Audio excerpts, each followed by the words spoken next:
नमस्कार, आप देख रहे हैं राजीव टाइम्स। आपके साथ मैं हूं आराधना नामदेव। बात करते हैं कर्नाटक की राजनीति की। कर्नाटक की राजनीति एक बार फिर उबाल पर है। जातिगत जनगणना की रिपोर्ट और उसके आधार पर आरक्षण बढ़ाने की सिफारिशों को लेकर सत्ता और विपक्ष अब आमने सामने है। मुख्यमंत्री सिद्धारमैया की अगुवाई वाली कांग्रेस सरकार राज्य के शैक्षणिक संस्थानों में ओबीसी वर्ग को 51% आरक्षण देने की तैयारी में है, जिससे कुल आरक्षण सीमा 85% के पार जा सकती है। सवाल यह है कि क्या यह सिर्फ सामाजिक न्याय का कदम है या इसके पीछे सत्ता को साधने की एक बड़ी राजनीतिक रणनीति छिपी है। इस इनसाइड स्टोरी में हम खोलेंगे इस आरक्षण फॉर्मूले की पूरी परतें।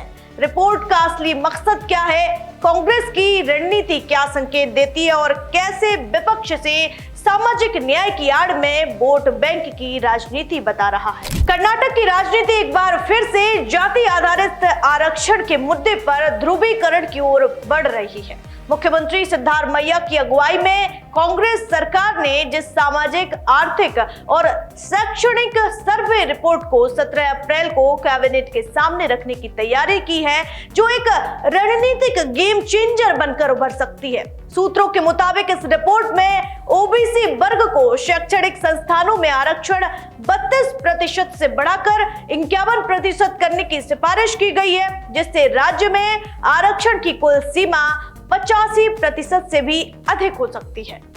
इस प्रस्ताव के पीछे कांग्रेस की एक स्पष्ट रणनीति दिखाई देती है।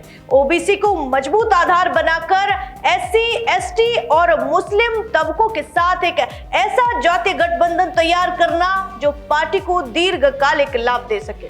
राहुल गांधी पहले ही गुजरात के अहमदाबाद अधिवेशन में 50% आरक्षण सीमा को हटाने का समर्थन कर चुके हैं। सिद्धारमैया अब उस विजन को कर्नाटक में लागू करने वाले पहले मुख्यमंत्री बनने की ओर अग्रसर है। राजनीतिक पंडितों की माने तो यह कदम कांग्रेस को 3 स्तरों पर फायदा पहुंचा सकता है। पहला, ओबीसी समुदाय जो राज्य की जनसंख्या का करीब 70% है, उस पर कांग्रेस का सीधा पकड़ बनाना। दूसरा, बीजेपी और जेडीएस के पारंपरिक लिंगायत और बोकालिका वोट बैंक को जातीय ध्रुवीकरण के जरिए अस्थिर करना। और तीसरा, आरक्षण के राष्ट्रीय विमर्श में कांग्रेस को एक निर्णायक पार्टी के रूप में स्थापित करना। हालांकि इस प्रस्ताव का सबसे तीखा विरोध बीजेपी और जेडीएस से आ रहा है। विपक्ष का आरोप है कि यह रिपोर्ट वैज्ञानिक नहीं है और इसका उद्देश्य सिर्फ एक खास वर्ग को खुश करके राजनीतिक लाभ उठाना है। विपक्षी नेता आर अशोक ने रिपोर्ट की वैधता पर सवाल उठाए हैं और यह आरोप लगाया कि डेटा को घर घर जाकर एकत्र नहीं किया गया। लेकिन सिद्धारमैया सरकार ने पहले ही स्पष्ट कर दिया है कि रिपोर्ट पूरी तरह से वैज्ञानिक आधार पर तैयार की गई है और इसे लागू किया जाएगा। गौरतलब है कि 2016 में सिद्धारमैया के पहले कार्यकाल में इस रिपोर्ट का मसौदा तैयार हुआ था, लेकिन बीजेपी की सरकार ने इसे दबा दिया। अब कांग्रेस इस रिपोर्ट को आगे बढ़ाकर यह संदेश देना चाहती है कि वह ही सच्चे अर्थों में सामाजिक न्याय की पक्षधर है। यह कदम भविष्य में राष्ट्रीय राजनीति को भी प्रभावित कर सकता है, खासकर अगर अन्य राज्यों में भी इसी तरह की मांगे उठने लगे।